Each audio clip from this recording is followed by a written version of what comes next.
reflecting on the here and now is like remembering here and now, Paccuppanna Dhamma.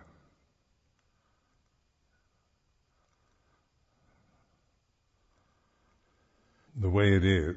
This is continuous reminder. Make this kind of a make a determination to keep using this to be the Buddho, the observer, the knower of Dhamma, not the person that with personality that thinks about, has values, principles, loves, hates, preferences, likes and dislikes. Because on that level, we all want to be happy, and we don't want to be unhappy. We want to be respected. We don't want to be disrespected. We fear, humiliation or blame. Societies, they're all about learning to live with each other in a way that, and we become very threatened by anything that is alien or different.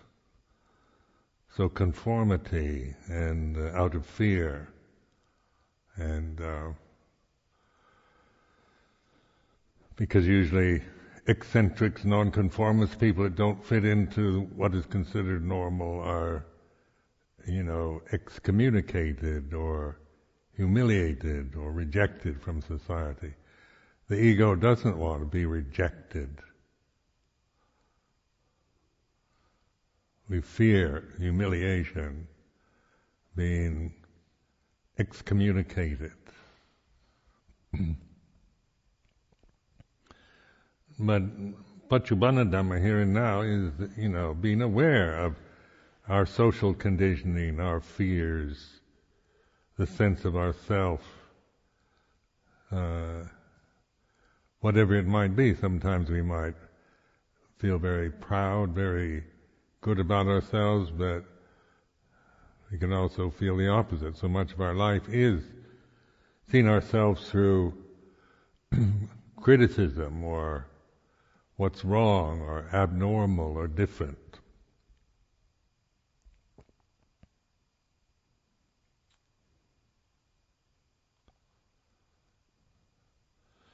So in the holy life, what is it? What is this really holy, this life we're living here at Amaravati? Is this really the holy life? This is a Christian term. Holy is associated with Christianity, but what does it actually mean? Something that's holy, even in a Christian context.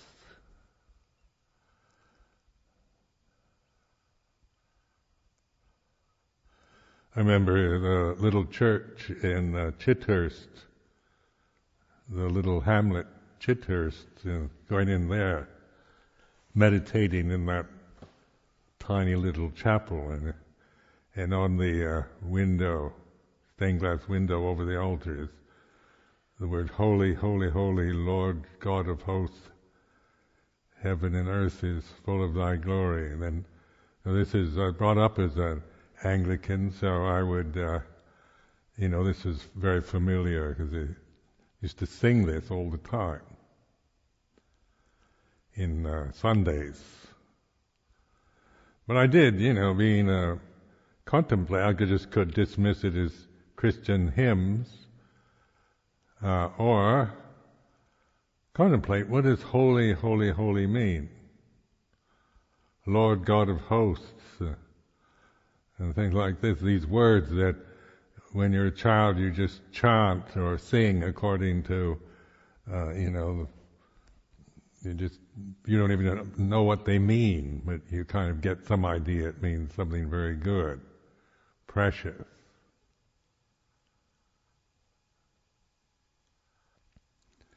Then in Buddhist practice, you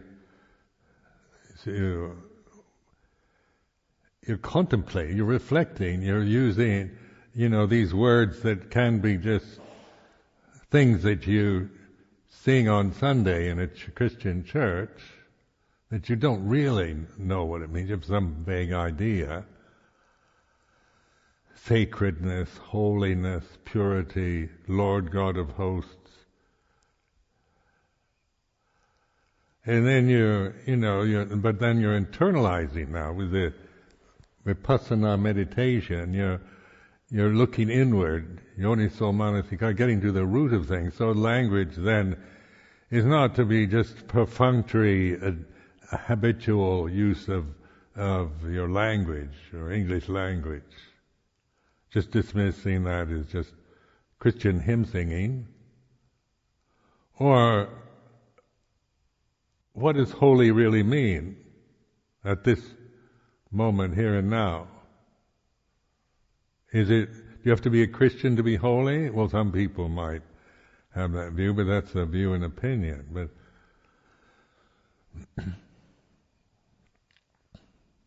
so my insights were this mindfulness, here and now. This is blessed, this is holy, this is the Lord God of hosts. This is when we talk about the Lord, the leader, the foremost, what is that in terms of this very moment that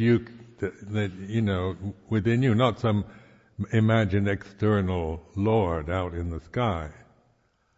So this is like internalizing these words, so that if there's only the here and now, there's only Paccuppanna Dhamma, that's all there ever is, this is the real, then we need to look always in the present, And these words, what are they pointing to? Do we just dismiss them, or is it nonsense, hocus pocus, mumbo jumbo? Christian words? We can't use Christian words because we're Buddhists?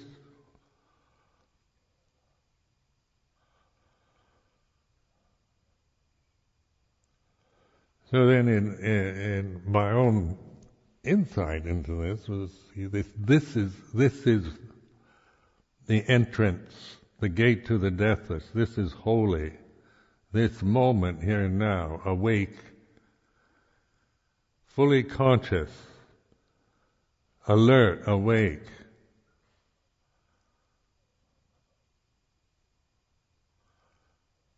And it's not mine. I can't claim that I'm a holy person.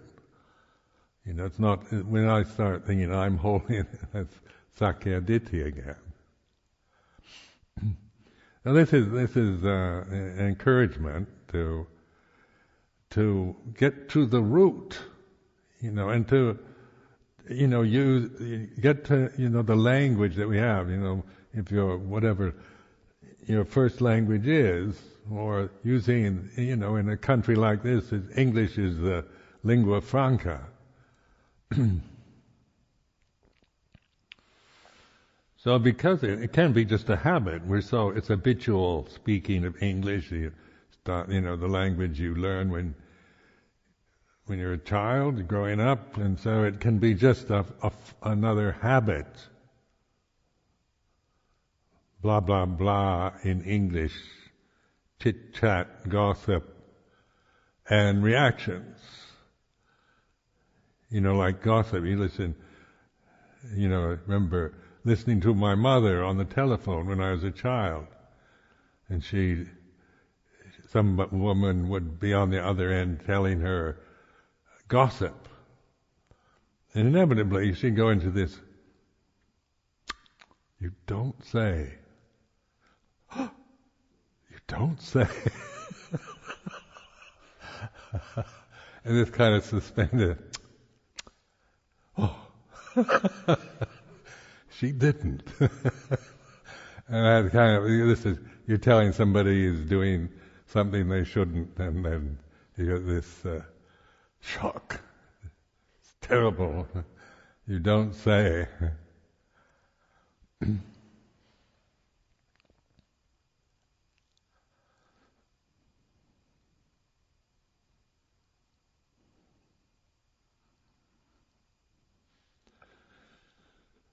So like Bhutto is the Buddhist word, the Pali word. And using that, so it is helpful to you to remember here and now. Not about believing in Buddha, but using the word, powerful word, because it means awakened one. Awake, conscious, alert, attentive, knowing. And then the Buddha knows Dhamma. And then Dhamma is, we chanted last evening, the funeral chants, Kusla Dhamma, Pyagata Dhamma. So it goes through the whole list of skillful, unskillful, neutral. But it's, these are ways of contemplating Dhamma. There's skillful Dhamma, unskillful, neutral, happy, unhappy, and so forth. So we're seeing the conditions in terms of Dhamma rather than in terms of societal values or personal qualities. So the Buddha knows the Dhamma, knows the unborn, uncreated, unformed, unconditioned. It's a knowing.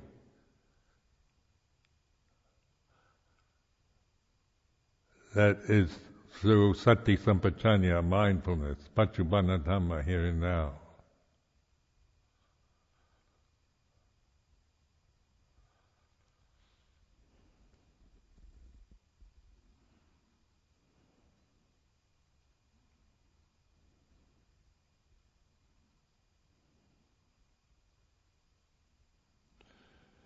So when we think of Lord God of hosts, what does that mean? Is that some kind of Christian superlative, or at this moment, that which is the ultimate leader, at this moment, in consciousness within you, that which is the ultimate leader,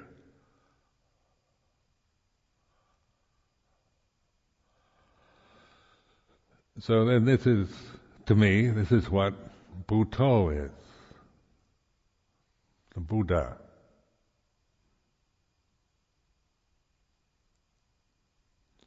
So the word Lord, English word Lord, is the leader, or the foremost. And so in this very moment, here and now, then the foremost, that which is that point you cannot get beyond, that island, where you can't get, with your personality, you can always get behind your personality. You can always see your feelings and observe your emotions and the sense of yourself as a individual, as a person. But that which you can't go beyond, get behind, is this Bhutto, awareness, here and now, awakened consciousness. Awakened consciousness, and where there's a knowing, it's a knowing from this point, the humble position of this form, because we're humbled by our own limitation, human body.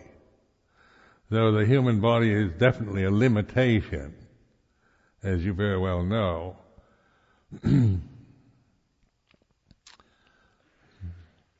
So we're limited to this form of our human body at this moment. So it's sitting like this, breathing like this.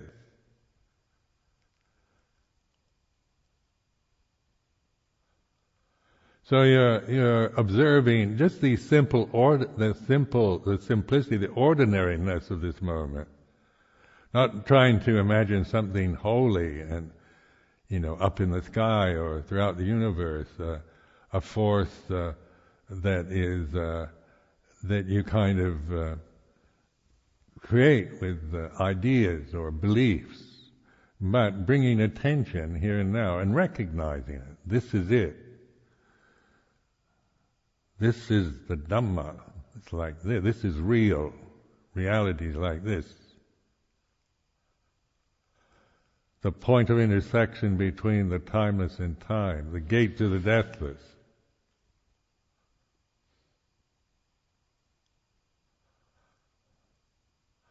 So we're on that edge, aren't we? The razor's edge between the timeless and time. So it is a balancing act, being able to, but first you have to recognize it. You can get the theory and think it all out and still, be totally out of balance. Because even though you understand the words, like a tightrope walker, like a tightrope artist could tell us how to balance yourself on a tightrope. But you have to actually get onto the tightrope and learn how to balance. All the best descriptions, it's a matter of learning the balance in a real way, here and now, not through knowing all about how to do it from experts. So, like meditation is recognizing, balancing this on this razor's edge, this point of intersection between the timeless and time.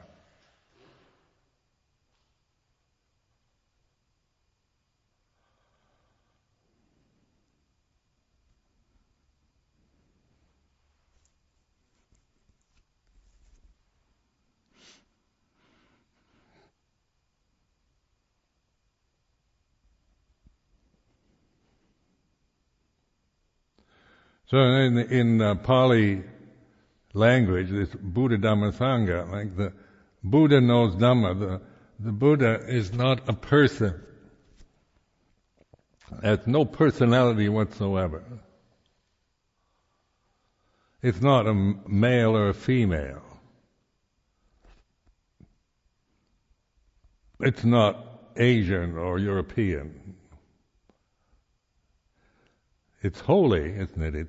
It's pure, because in that awareness, mindfulness here and now, it's completely pure. Consciousness is operating. It's not being distorted or stained through ignorance, greed, hatred, delusion, so forth. It's this point of intersection where the time-bound conditions can be observed. All conditions are impermanent. And at the same time, while observing the condition, there's a knowing, a recognition of the unconditioned.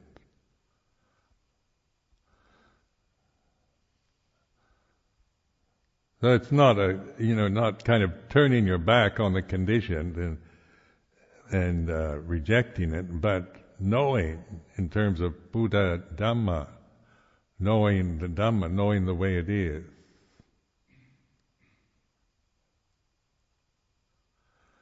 And so this kind of reflection brings us to to learn how to trust this ability we all have to reflect, to be awake and attentive in the present, to the way it is. And that, of course, the unborn, uncreated, is the same for all of us. It has no separation, no gender, no race. It's completely pure. And then the condition, they're all impure. Every single condition is an impurity. They're changing, they arise and cease, they're born, they die, they begin and end. There's good conditions and bad conditions. So purity isn't about being good. It's natural, it's Dhamma. It's holy. And then our entrance into holiness is through this awareness, gate to the deathless.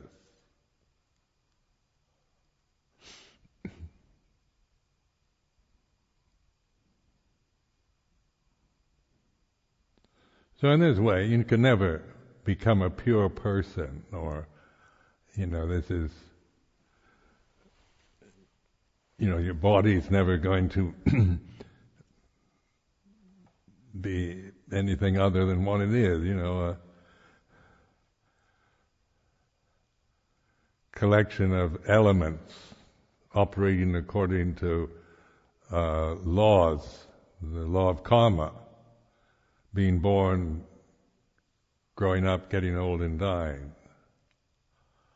The personality, sakkaya ditthi, that's all this conditioning we've had from the day we're born.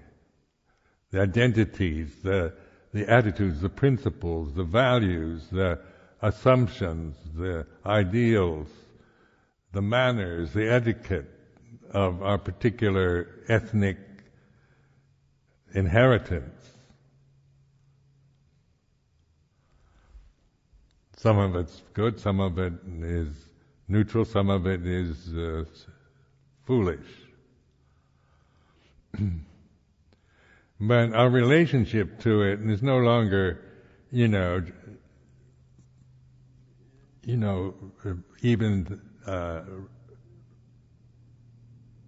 thinking of we've got to keep the good stuff and throw away the bad. It's in awakened attention to conditioned phenomena from this point of intersection. So that that whatever you're feeling at this moment, emotionally or physically, is like this. Whether it's good, bad, pleasant, painful, neutral, is not the issue anymore. It's not about compounding this with a value judgment, a judgment of some sort, a criticism of some sort, evaluating it as right and wrong, good or bad. But in recognizing all conditions are impermanent, sape sankharani cha, sape dhamma anatta, all Dhamma. There's no self. There's no permanent separate self that's me and mine in Dhamma.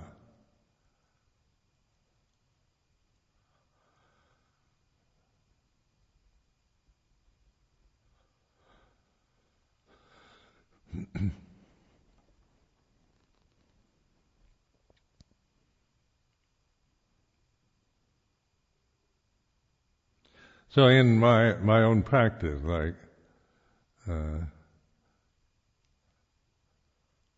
my practice now is cultivating this balance point.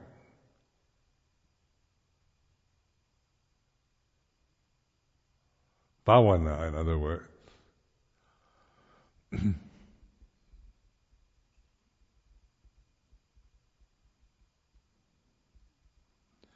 But in order to cultivate this path, we can't do it from sakkaya ditthi. We can't bhavana. We can't really cultivate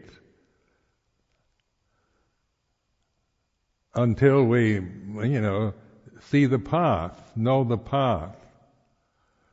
The sammaditthi sammasangapo, the Fourth Noble Truth. And all the rest, before that, it's all still sakkaya ditthi, in which can be very skillful. Developing good personal qualities is not to be despised or, condemned. It's not, to be a good person, be honest, keep the moral precepts, and so forth. But still, this is, when we get into bhavana, then it is this is the state of, this is the ability we have to cultivate through awareness, which is through samaditi, samasangapo, which affects speech, sama vaja, sama gamanto, sama achivo, right speech, right action, right livelihood, then sama vayamo, sama sati, sama samadhi. So one friend of mine doesn't even like the word right understanding. He says right is two. It's there's right and wrong in the sila, dana sila kind of level, or social behavior or morality, but in bhavana, this is like samaditi from these insights into the Noble Truths is like perfect understanding. It's perfect, it's pure, it's from the inside, it's holy, it's absolutely true, and there's a knowing and a confidence.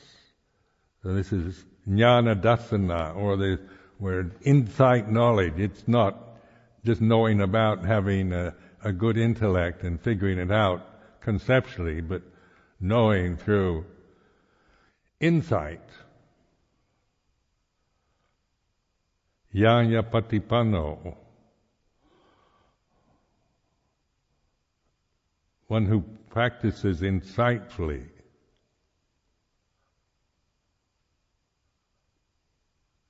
The Pali word jnana. Jnana is knowing on a deeper level. It's not knowing about Pali language or about Buddhism. It's a profound knowing, direct knowing.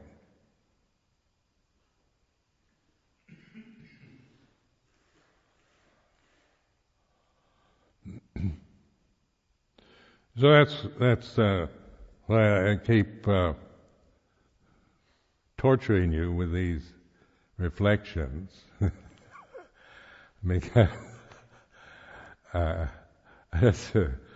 because we do forget, and the problems, community problems, personal problems that we all have here at this place get in the way of the path. These can overtake us, overwhelm us, swarm like worms within our living clay. Because the world is endlessly problematic. Every monastery I've ever lived in, it has endless problems. Don't expect to find any monastery on this planet where everything is with no problems. It just seems to be this is the samsara that we have to learn from. It's like this. Living with Ajahn Chah in Wat Pah Pong, you might think, well, Ajahn Sumedho was able to live with a great teacher like Ajahn Chah in a perfect monastery. It wasn't perfect. There were always problems. And some of them worse than anything we've ever had here.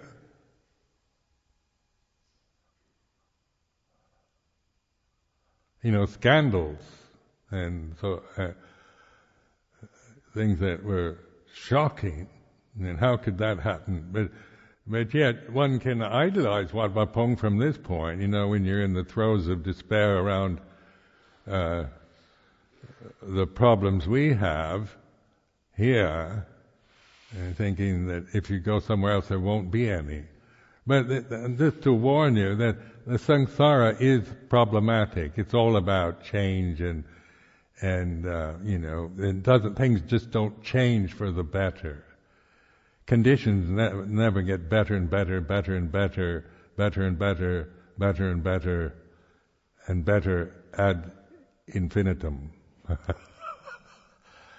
And yet we might wish that life could be like that. But this realm we're living in is like this. It reaches peaks where everything is perfect, seems perfect, wonderful, and then it reaches a peak and then it can only go the opposite direction. Like your inhaling can only reach a peak and then you have to exhale. So this is that knowing the breath, knowing the inhalation is like this, knowing the exhalation is like this. Now that simple reflection, and it's rather boring, it's nothing fantastic, and it's obvious, but knowing arising, ceasing, inhaling, exhaling, that is from the Buddha position, knowing Dhamma, rather than me trying to develop anapanasati. Can you see the difference? When I try to develop anapanasati from Sakkayaditthi, Silabhata Paramasa Vicikicca, when I try to do that, sometimes I succeed, sometimes I fail, get frustrated, get bored, sometimes I don't want to be bothered. You can come into the temple here and think, anapanasati, what about this? What about that? What are we going to do with this? What are we going to do with that? And the samsara takes over.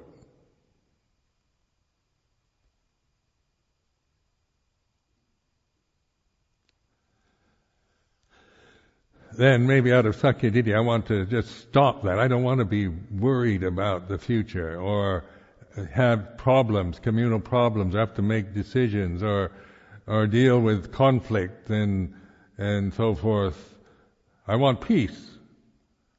I want tranquility and peace, so I do anapanasati out of Sakkayaditthi, out of my desire for peacefulness, to shut out and suppress any kind of turmoil I might be experiencing emotionally. But there's a knowing of all this. This Buddha knows. So, this is to encourage you to trust this awareness. Sati sampajanya, sati panya, as your refuge.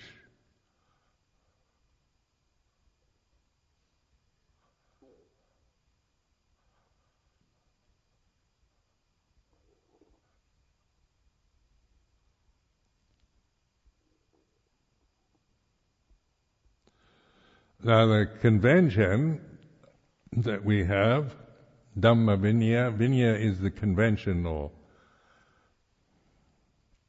is the convention we use. And so it is convention, and it's a traditional convention. So it means it traces its roots back to the Buddha. Or we assume that. That's our assumption. So that convention form, it's a form, is a vehicle for that has survived through time, through 2,552 years.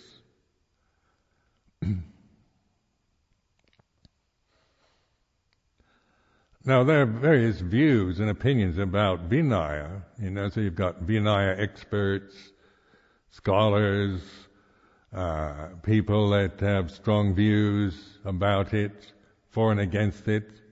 I've heard all kinds of criticisms of it, and also the blind attachment to Vinaya, kind of it has to be like this. Can't change it, or you've got to adapt it, change it to the values of modern society. Because it is a convention. But it is also, if it were just my opinion against yours, if it was just what I think, and my interpretation of Vinaya, or my Vinaya that I create, then it's subject to change because, it's not a tradition anymore. It's, I'm outside the tradition. I'm just forming my own cult, really, of Ajahn Sumedho Vinaya. And then that's subject to argument and to criticism, and can be changed, can be negotiated on, because it's not, it's just me against you, as two different people. But this trying to maintain this tradition, this Theravada tradition, as we've learned it through the Thai forest tradition, Lungpo Chah. So this is the way we do it. This is the tradition, and this makes life much more simple. Once we this is the agreement when we take the Bappacha and the Upasampada. We agree to live within the structure. It's no longer negotiable. Because this will, once this agreement is made, once we accept this, then we don't have to think about changing it or doing something else with it. The convention is like this. We're using it for awareness. Now, the convention of Vinaya, its purpose is not for institutionalizing or setting up conditions on a personal level. It's not about junior, senior positions as personal attributes. It is a structure, so any structure has to have, you have to agree on, A comes before B, and B comes before C. Just to make it easy. So you learn A, B, C, D, E, F, G. But if we don't learn it in a structure, then it's all over the place. So in a community, monastic community, the structure is is like this. Recognize the structure that you're in, so that you can be mindful with it, not to see it in terms of personal privilege. So being senior doesn't mean you're in some advantage over somebody junior. If you study the Vinaya, it's all about duties we have to each other. Upachayas to their sati viharikas, teachers to their students, seniors to their juniors, juniors to the seniors, and the student to the teacher, and so forth. So this is about duties. We call it acharya vata, the different vatas, responsibilities that we have in the particular position we're in. Now, taking this personally, that's sakya ditti, and then it doesn't work. You don't feel frustrated, annoyed, or envious, or unhappy because you feel you don't like the position you have in the structure. But that's the point of this mindfulness, is to observe that, one's discontentment.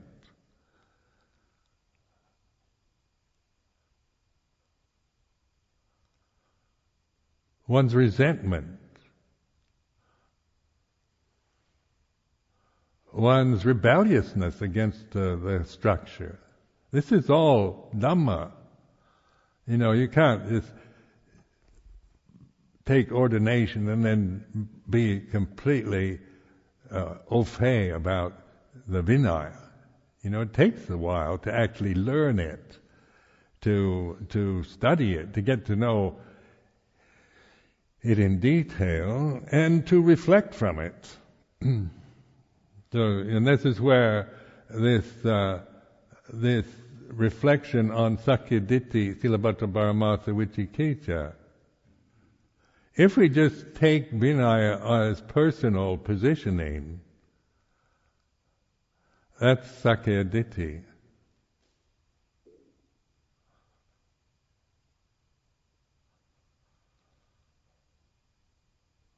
But if we use the Vinaya for awareness, like I'm senior to you, and if that thought arises in my mind from Sakkayaditthi, I'm the Ajahn here, and you're the student, I'm senior to you, and so you must respect me because I have 43 Vassas, and I'm a disciple of Ajahn Chah, and you're just a neophyte.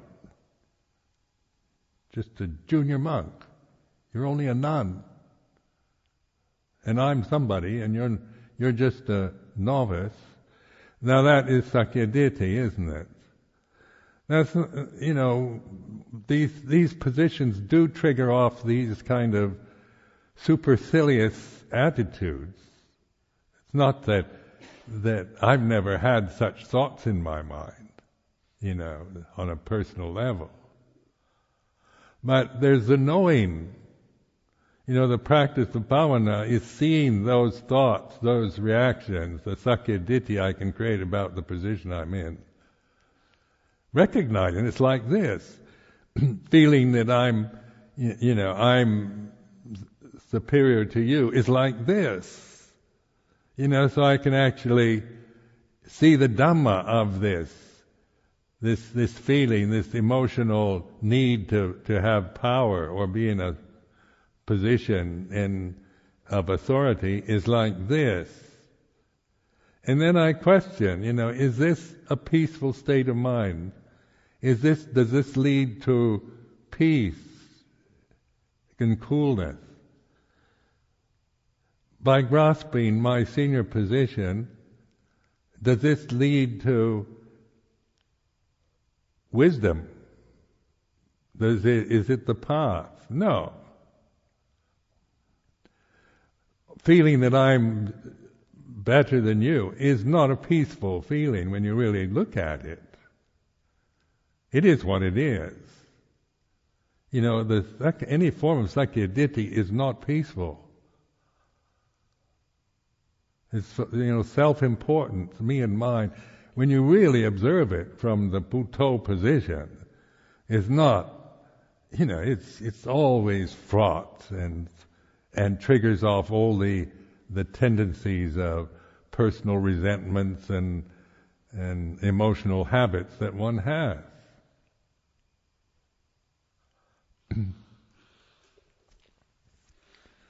And this is like mindfulness, is able to see, or the junior, the samanera, the thiladhara, anagarikas, and this, I'm only an anagarika, is Sakkayaditthi.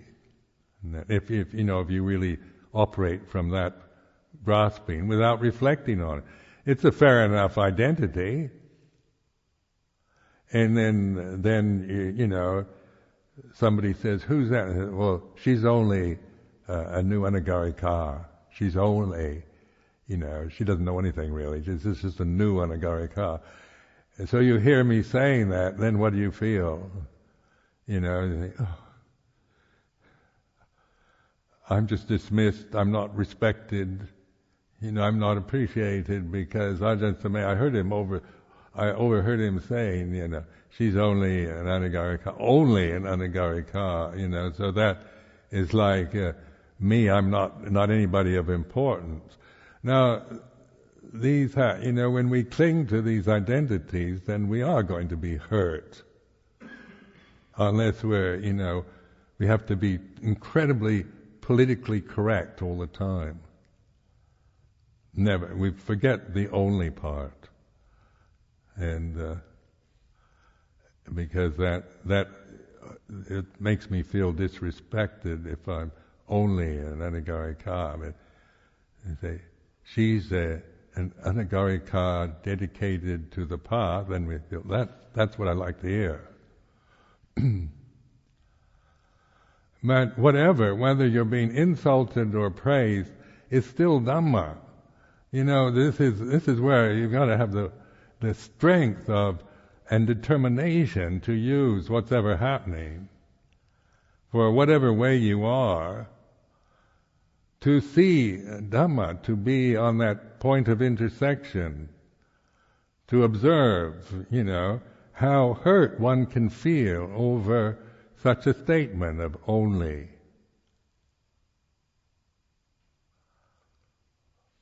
Or how appreciated one feels and cared for and accepted when you're praised. Praise and blame, isn't it? It's insidious. I've had to work with this endlessly. Praise and blame. But it's like really using it, these 8 worldly dhammas.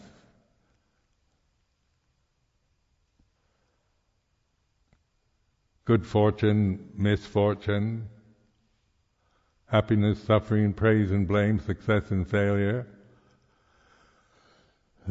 Because all of us experience these 8 worldly dhammas at various times. It's just the samsara, the changing conditions, the unstable changingness, the relentlessness of samsara's moving, changing whirlpool of conditionality. And the only way to not be caught in that vortex is through mindfulness.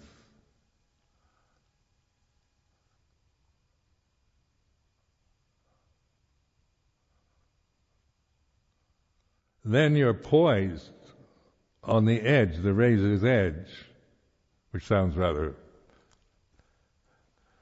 razor's edge is really a strong metaphor.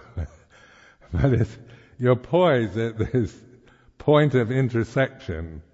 So see, mindfulness is a kind of poise, inner poise, and openness. It's not about being reborn again, seeking a beautiful birth in a beautiful condition, but poised on the razor's edge, poised on the tightrope, learning to balance, to cultivate this inner poise. Within this changing condition of the physical body, the conditions that we're experiencing, which are changing according to other conditions. Try to stop them changing or to control all the conditions is impossible. None of us are capable of doing that. But we can do this. This is within our ability. This is a perfection of our humanity. Just this alone.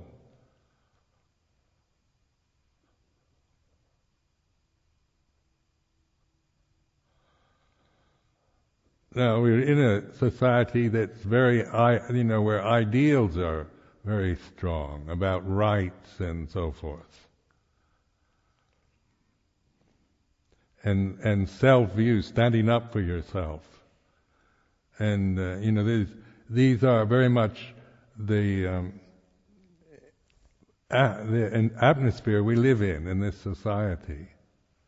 Claiming your rights, standing up for yourself, integrity, personal integrity, principles. I must die for my principles, stand up for my principles and my integrity.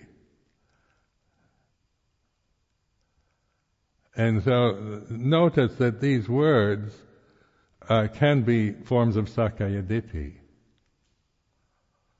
My principles can be, people can have very high-minded principles, but do you know what you're doing with them? Is it creating a sense of your separateness and your purpose in life as a personality? So we, come across this a lot. My principles. I'm a principled person with high standards. And when you really look at that, when I look at that in myself, it's not peaceful to be a person with high principles and high standards, because then I'm always feeling threatened by the fact that the changing conditions don't allow the world around me, the society I live in, to operate according to my principles.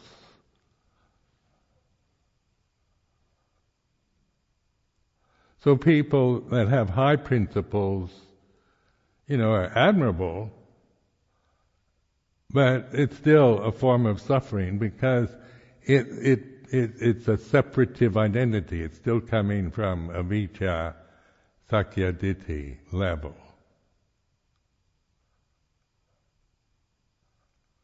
Now, I'm not asking you to believe this. This is a reflection, but you're getting to the root of suffering. What are the causes of suffering? Clinging to conditioned phenomena out of ignorance. And the only way out of suffering is then divulged very clearly by the Buddha: mindfulness. The Four Noble Truths is a brilliant tool to use to see for yourself. My principles and my integrity, may be very high-minded, but when I operate from that, when I really look at me, Ajahn Sumedho, with my high standards and principles,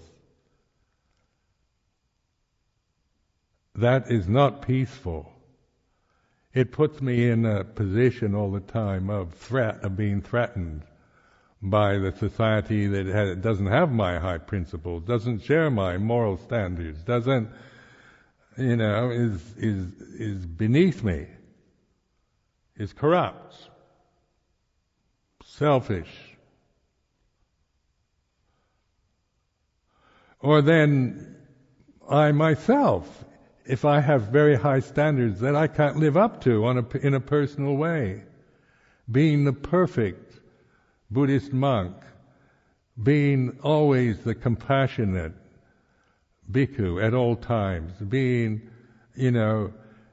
standing up for what is right at all times, and being an inspired source for the society, being a role model for you all.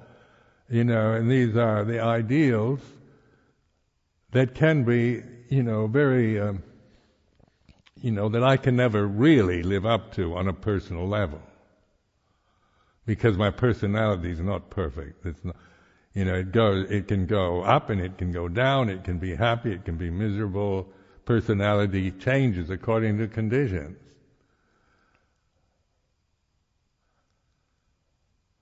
Sometimes I'm very inspired by monastic life. I think this is wonderful, and I just want to dedicate myself to this community and do the best I can to bring you all to the path. And sometimes the personality says, oh, I'm fed up with all this. The endless strife and quibbling and quarreling and pickiness and doubts, and it's fed up with it all. I want to go off to my cave, go back to Thailand. That's the Sakya Ditti, isn't it?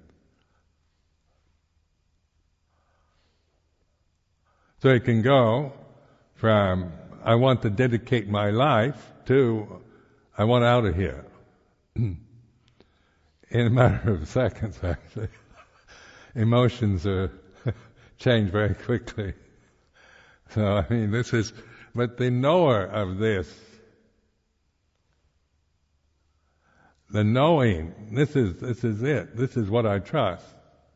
The Putto knowing the Dhammo, the Buddha knowing the Dhamma, the truth of the way it is. So on this retreat, at the end of the Vassa, see the, cultivating this, getting really, be daring. Go and really look at what suffering is, the suffering of being a personality, of me and mine. And is it really, is it really worth dedicating your life for your principles in your self-importance or whatever? Or, the monastic life is about self-surrender.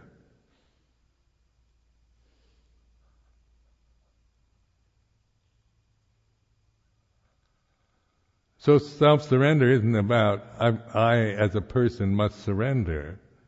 It's seeing the suffering that we create through attachment to self-views, to atta, to the sense of me as a person, to sakkaya ditthi, to my cultural conditioning,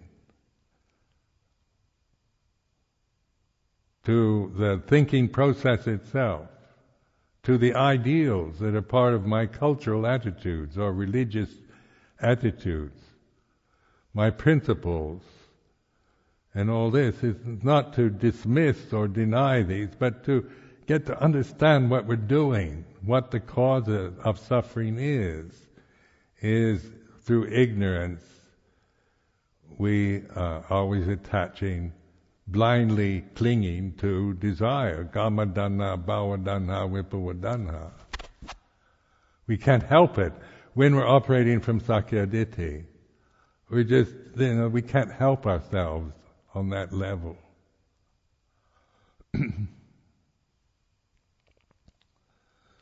So, kama danha, sense desire, bhava danha, is ambition or aspiration, isn't it? Becoming, wanting to become enlightened, wanting to be a saint, a good person, wanting to be a good meditator, attain and achieve nibbana and all the rest. It can be, a very high-minded form of desire. It doesn't mean it's necessarily selfish, mean, nasty, if me type of desire. It can be, couched in the highest kind of aspirations and ideals that our language allows us to use. Or the desire to get rid of things, get rid of my hang-ups, my fears, get rid of my vanity, my selfish tendencies, get rid of my pride and conceit.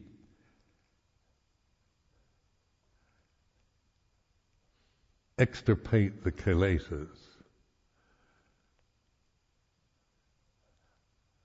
Uproot them.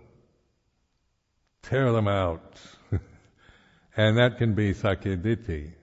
Or it can be vipava danha, desire to get rid of, destroy. But the awareness, you see, desire is not something to suppress or get rid of, but to understand, to know. So this reflection on kama danha, bhava danha, vipava danha is like this.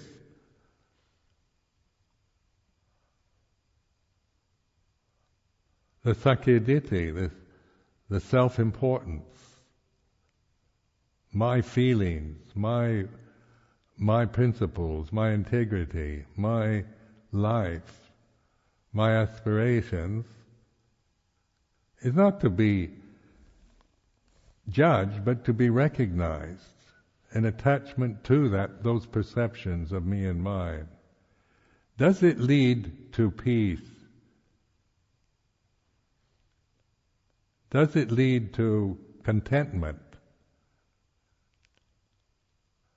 Now the holy life is about, this whole, being alms mendicant is about being content with 4 requisites. That's asking a lot, isn't it? Contentment. But when that's where these reflections on 4 requisites helps to observe our own discontentment. Don't do it just perfunctorily, like patisanga yonis, and not really reflect on it. But This is something to, like they call it samana sanya, or things to remember as a samana, as a mendicant. To keep it, not to see myself as a mendicant, and it becomes like a ditthi. But this is the mendicant form that we're in. It's a mendicant convention that we're in, the Buddhist samana. It's about mendicancy, about faith, about trust, in just living on the edge of survival, the basic requisites necessary for physical survival is something to wear, a robe, something to eat, medicine for illness, shelter for the night. It's not asking a lot, is it? It's not high standard. It's as low as possible standard of materiality. So then, when we remind ourselves, then this sense of gatanyu arises, gatanyu gataveti, gratitude. And gratitude, I found an overwhelming experience for me, as many of you have heard me talk about after my 6th Vassa. Before that, I was practicing not from gratitude, but from sakyaditi a lot. I'm going to get my jhanas, I'm going to get this, I've got to practice, I was never content in any monastery. I was always looking for a better place. I was at Wat Pah Pong 4 pansas, but it was too big, too busy, too much work. Went off to Tam Thang Pet 2 years. Perfect place, and then all kinds of things interfered. All kinds of obstructions came up, destroying what I wanted, got angry. And after my 5th Vassa, I ran away from Ubon, spent the Vassa in Chonburi with Ajahn Chah. I was going to seek the perfect place, found a perfect hermitage on Sichang, the island of Sichang, off the coast in the Gulf of Thailand, off the coast of Siraja, Chonburi. So found a perfect setup.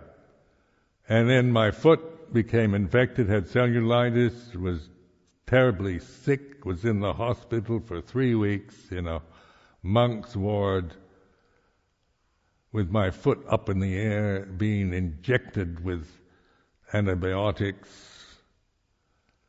and then had to spend, because there was no doctors or medical facilities on the island, I had to give up that and spend the Vassa at another monastery, Wat Kauchalak, and then went off to India. And all that was still very much motivated by sakyaditi, me practicing my practice, my vinaya, my dedication.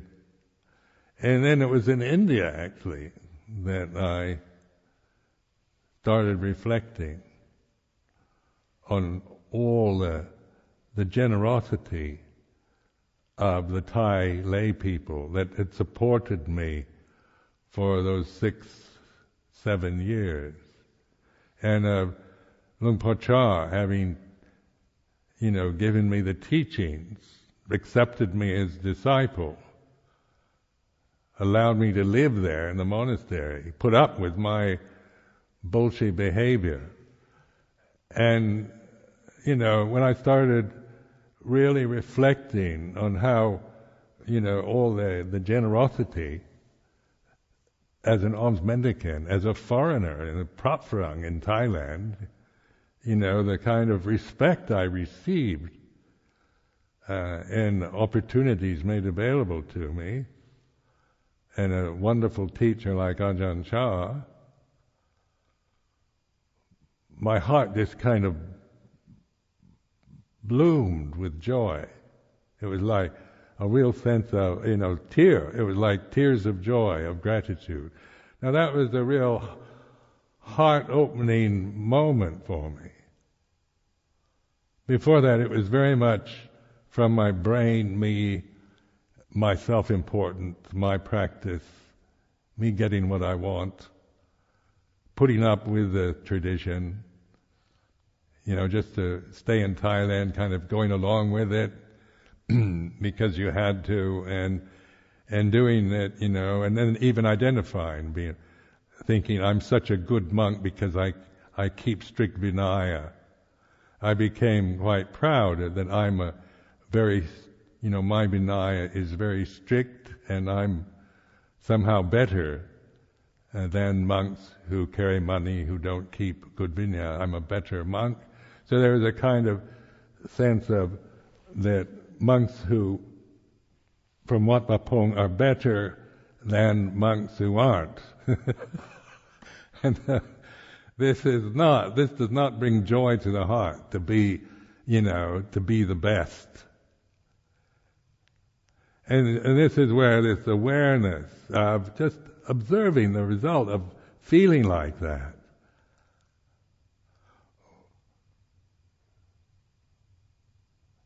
It is not peaceful to be better or be the best from the Sakyaditi level. It doesn't lead towards liberation. But then reflecting on the result, of the four requisites, the kind of generosity, because even living in poor areas of Thailand where people are quite poor, they still give you the best that they have. Thai people are not stingy, even if they're poor. Well, that really opens your heart when you think of, the generosity that people, respect what I'm doing so much, they're willing to, to provide the necessities or the requisites and more than enough. So this kind of reflection brings joy into the samana life. This life is a beautiful life when seen from this level, from joy, from gratitude, from contentment. But if seen from Sakyaditi, then it can be arduous and difficult, and it just becomes another form of attachment that leads to suffering. So when you say you suffer in this life, don't blame the form, It's the suffering is about, Sakyaditi, clinging to desire. It's about wanting something you don't have, or not wanting things to be the way they are.